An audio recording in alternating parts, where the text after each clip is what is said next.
Dahil muna ito, yung ating pang-tatlong customer. Tama niya, sa liig na naman. Ganito lang yung diskarte para madaling tahiin. Lagyan natin lang sa towel o bimpo o yung ginagamit yung basahan. Tapos saka natin siya ipitin ng force para madali tayo makapagtahi. Balen tama nga pala itong mga lots, ano lang sa may liig, sa may ano lang, medyo balat lang. Wala naman tama masyado. Pwede natin siyang tahiin. So, bago lang tahiin mga lods, siyempre linisan muna natin. Tapos lagyan natin siya ng amoxicillin powder.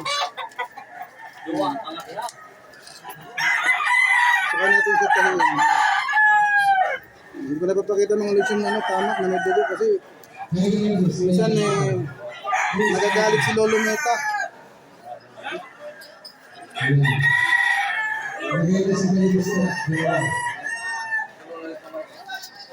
Ayan mga lods, paki-subscribe nga pala yung ating YouTube channel, Kuya Doc TV. Ayan, lagay ko lang dito mga lods, dito yan. Lagay ko lang dito mamaya.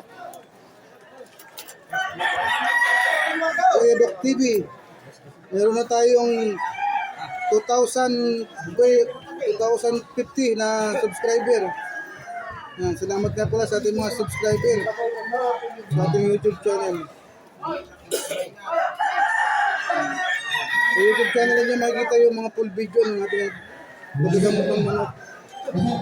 Subscribe pala mga lods. Tapos shoutout nga pala kay Padihin Vlog. Kaya kay Dominic Puring. Shoutout din kay Marimar ng Susugon. Saan naman kaya kita magkukulab? Miss ko na Auntie Marimar. Yun mga lods, shoutout nga pala sa Bulusan TV.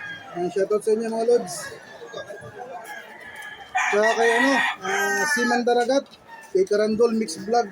Shoutout. Medyo matatapos na tayo magtahi mga lods. Dalawang tahi na lang ito. Tapos natin siya gamitin. Dahil lang yung tama.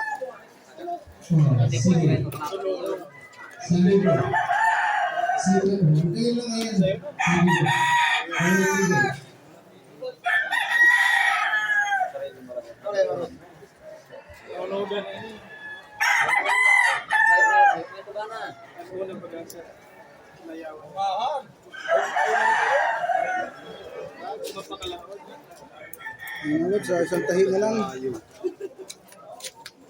Pag sa bayan, kilikili na.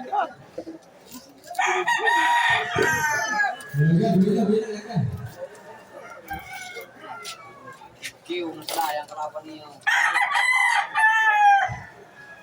Bigyan siya ng quick heal.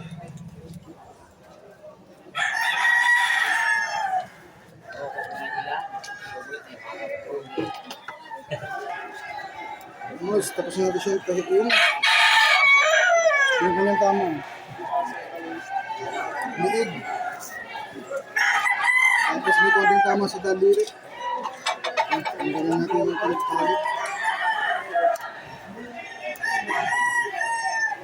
Okay.